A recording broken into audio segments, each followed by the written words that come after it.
Ethiopia, the conflict in focus. For more than 2 decades, the Ogaden National Liberation Front (ONF) has been fighting for self-determination for Somalis in the Somali regional state seniors of Ethiopia, also known as the Ogaden region. History of the conflict in Ethiopia. For more than 2 decades, the Ogaden National Liberation Front (ONF) has been fighting for self-determination for Somalis in the Somali regional state seniors of Ethiopia, also known as the Ogaden region. The ONF formed as a secular, nationalist group in 1984. They won the elections for the first Seniors Regional Assembly in 1992 following the overthrow of the Ethiopian military regime in 1991 and ushering in of an ethnic federal system in Ethiopia. The group turned to armed insurgency in 1994, following disagreement with the federal government over self-determination rights of the Somalis, and after several of their leaders were arrested and/or killed. The conflict has left the Somali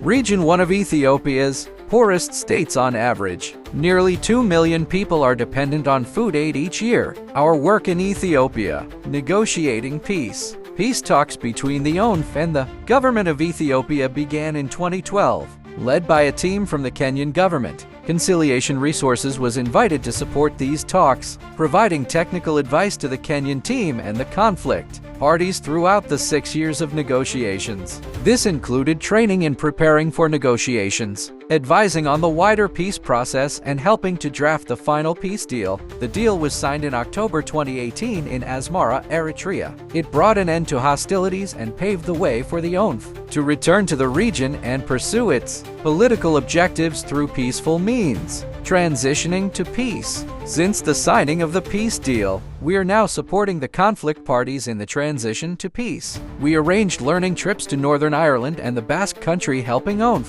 leaders prepare for their move from armed opposition to political organization. We are supporting the regional government to develop a peace and reconciliation framework that takes into account the complex nature of conflict in the region and provides for better coordination between the regional government, ONF, elders, and local communities. It will also improve links with the Federal Ministry of Peace. This work includes supporting immediate peace and dialogue interventions to the Oromo-Somali border conflict and local intra-Somali conflicts related to boundaries, grazing rights, and access and control to local government resources. In addition, we are also working with young people and diaspora communities to ensure that their views and perspectives on peace are fed into the ongoing peace process.